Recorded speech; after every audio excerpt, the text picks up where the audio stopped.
March of 2009. David Harrison from Chicago stares at his screen. His portfolio of $340,000 has turned into $89,000 over 18 months. He followed every piece of advice from the Wall Street bestsellers. Every single one. You know what really got him? Not the market crash. It was the realization. The books he trusted for 10 years were written for a different world. A world that no longer exists. And nobody told him. The investment classics had become ticking time bombs. Over the next 20 minutes, we'll break down 7 deadly pieces of advice from iconic finance books. You'll learn why strategies that made people millionaires in the 1980s are bankrupting investors in the 2020s. And what actually works when the textbooks stay silent. David wasn't a beginner. He was an engineer at Boeing. Salary $120,000 a year. 3 kids. A mortgage in a Seattle suburb. Back in 1998, he read The Intelligent Investor by Benjamin Graham. Then Peter Lynch, Robert Kiyosaki, William Bernstein, John Bogle. He did everything right. He bought index funds. He looked for undervalued stocks.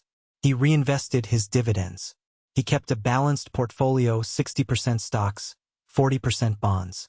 The classic approach. Then came 2008. Lehman Brothers collapsed overnight. Bear Stearns vanished. AIG got an emergency bailout of $182 billion. David watched his diversified portfolio drop all at once. Stocks, bonds, everything together. The books promised protection. Reality showed something else. But the worst part he only found out 3 years later. He met the author of one of those books at a conference in New York. And he heard a sentence that changed everything. My advice became outdated about 15 years ago. I just can't write that. Publishers won't let me reprint a bestseller admitting I was wrong. Wait, just think about the scale of the problem. Millions of people buy finance books every year. Amazon sells them by the ton. Over 30 years, from 1993 to 2022, the average stock investor earned 6.81% annually, trailing the S&P 500 by 2.81%. Yet the books still sell millions of copies. Graham's Intelligent Investor sold over 1 million copies just in the last 5 years. Kiyosaki's Rich Dad Poor Dad passed the 44 million mark worldwide. And almost all of them describe a world that no longer exists. Take the first dangerous idea, active trading as a path to wealth. Jack Schwager wrote Market Wizards in 1989, a series of interviews with successful traders. Exciting stories about guys in garages making millions on futures and options. What didn't he write? For every hero in the book, there are 10,000 broke traders whose stories no one cares about. It's called survivor bias. Planes returning from war have bullet holes in the wings, and engineers reinforce the wings. Wrong move. They should reinforce the spots without holes, because the planes that were hit there never made it back at all. The numbers are brutal. A study from the University of California, Berkeley, 2019. Out of 10,000 active traders, after 5 years, only 1.6% remain profitable. The other 98.4% lose money. And that's not even counting the time wasted. Second danger. The buy and hold U.S. indexes forever strategy. Burton Malkiel. A Random Walk Down Wall Street, 1973. The main advice. Buy the S&P 500 index and forget about it for 30 years. The market always goes up in the long run. It worked brilliantly. From 1980 to 2000, the S&P 500 grew more than 10 times over.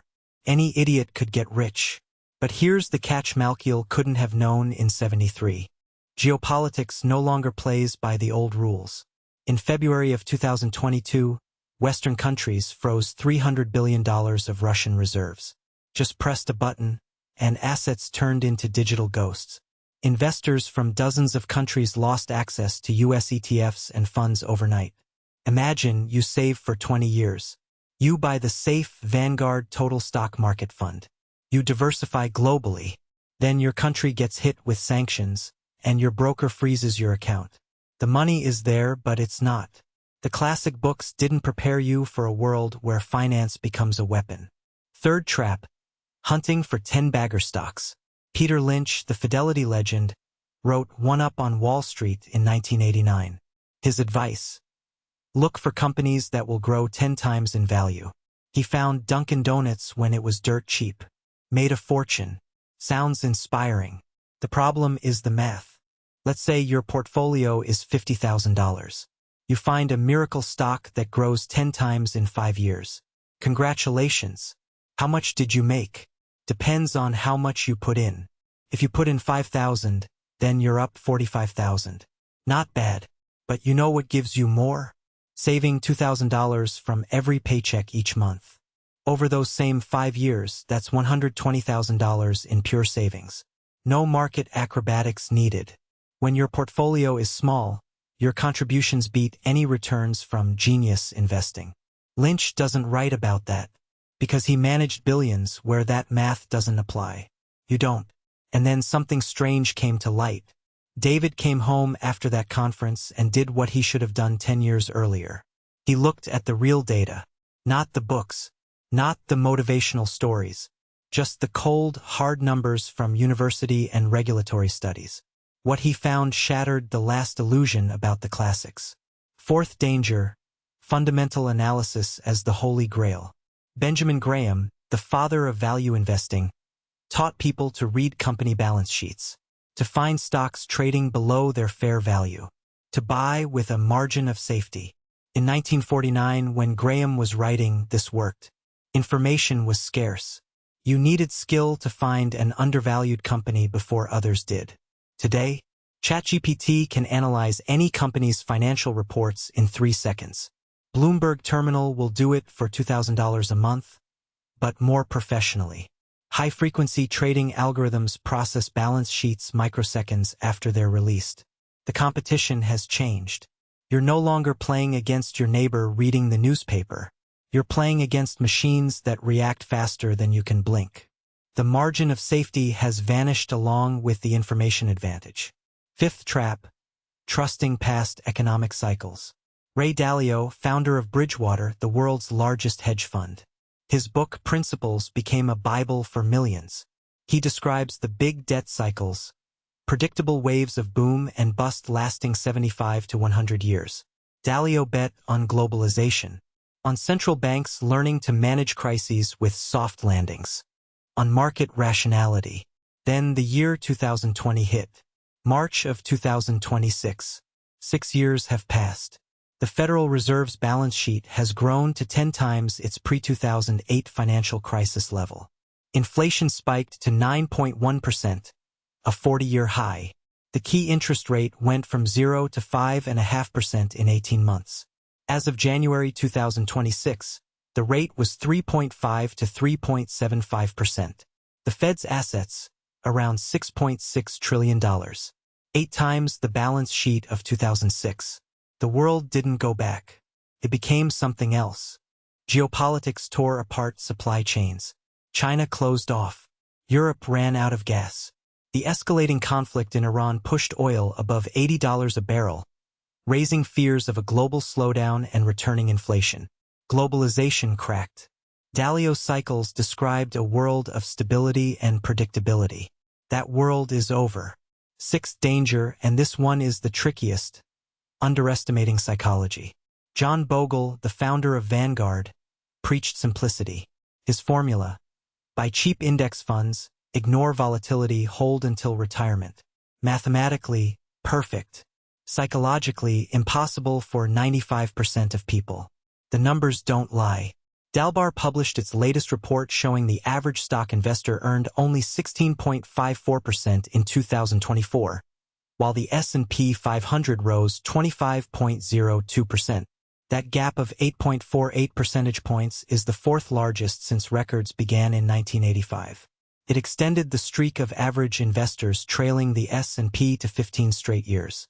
Over the 20-year period ending December 31, 2024, the average U.S. stock investor earned 9.24% annually, compared to 10.35% for the S&P 500.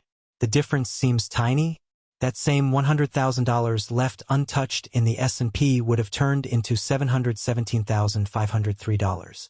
But the average investor ended up with only $345,614, losing more than half due to their own mistakes.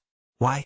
In 2024, Dalbar recorded the correct guess ratio, how often investors guessed the market's direction right, at only 25%. Investors were right just 1/4 of the time, matching the all-time low. 3/4 of their decisions missed the mark. Buying at peaks, selling in panic. FOMO and fear cost more than any fees. Bogle knew this, but his books are written as if the reader is a feelingless robot. You are not. 7th, Final Danger. The Cult of Good Debt. Robert Kiyosaki. Rich Dad, Poor Dad. His mantra: take loans to buy assets that generate income. Rental properties. Businesses. Stocks. The logic is simple.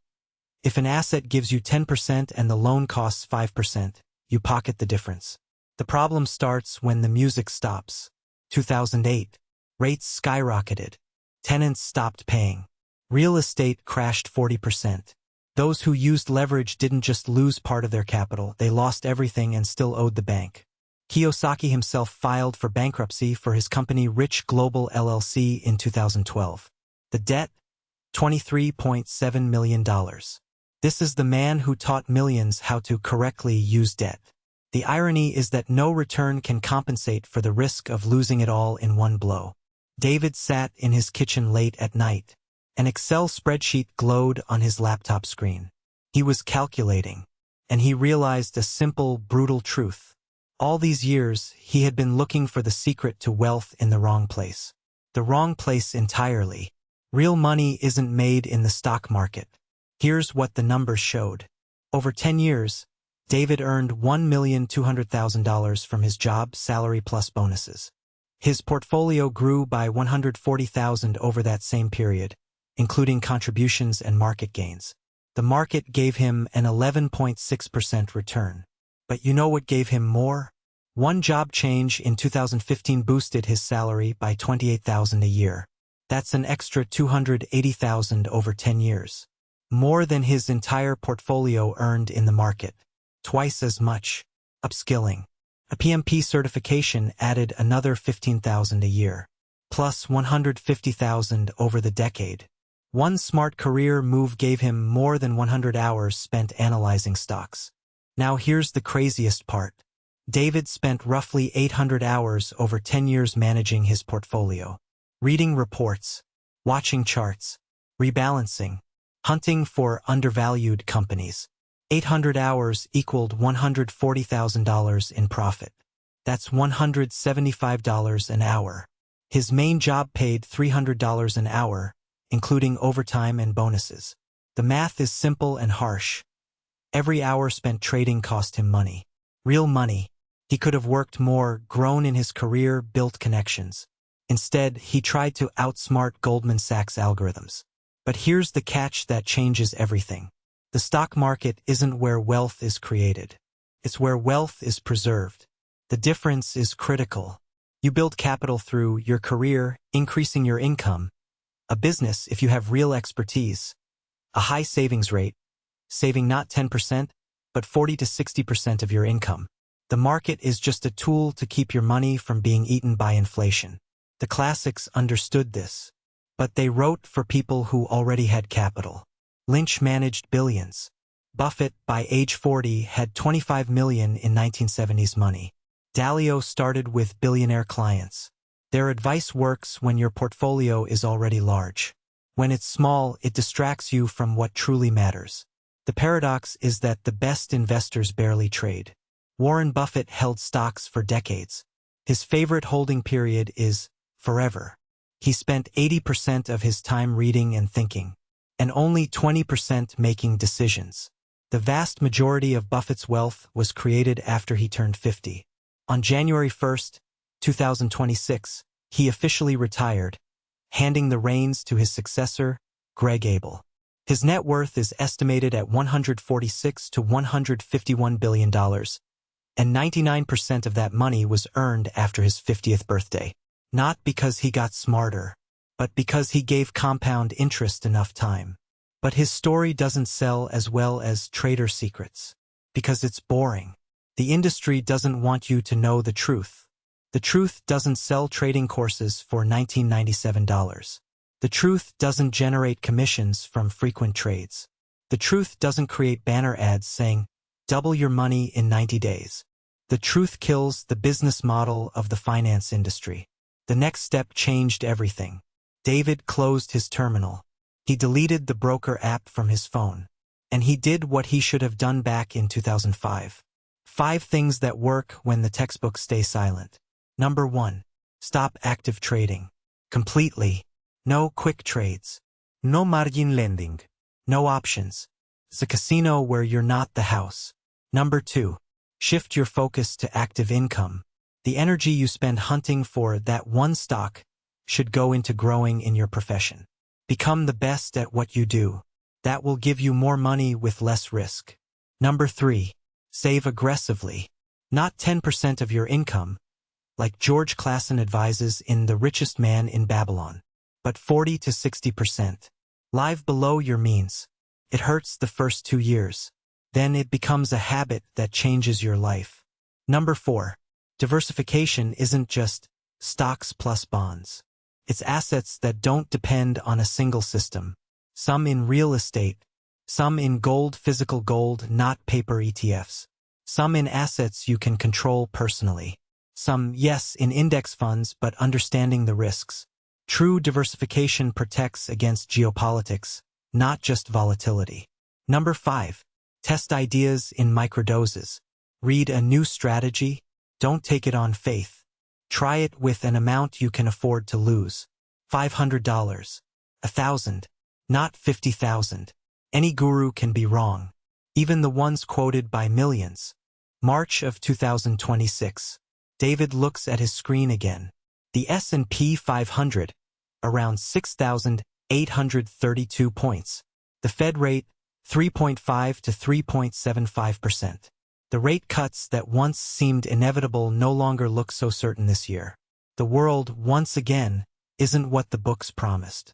His portfolio has recovered. Not because he found a miracle strategy, but because he stopped searching. He was promoted to senior engineer. Salary $175,000. Savings rate 55%. His portfolio 3 simple index funds plus real estate. Rebalancing once a year. Time spent managing it 2 hours per quarter. The rest of his time, family, health, projects that bring him joy. But here's what he'll never forget. Losing $251,000 in 2008 and 2009. 5 years to recover. 5 years of his life he could have spent with his kids. Traveling. Doing what really matters. The cost of the mistake was higher than money. The investing classics gave him knowledge. But life taught him to filter it through reality. Financial literature isn't a step-by-step manual. It's a pair of glasses with different prescriptions. Try them on. Take a look. But don't forget, the world around you changes faster than the bestsellers get reprinted. Now here's a question for you. Which piece of advice from classic finance books has hurt you the most? Write it in the comments. Let's build a list of what the authors leave out. If this video saved you from even one expensive mistake, hit the like button. If you know someone who's currently reading Market Wizards and thinking of quitting their job to trade, send them the link. It might save them from disaster. And subscribe to the channel. Here, we talk about what the finance industry prefers to hide. Don't repeat other people's mistakes. Learn from them, it's cheaper.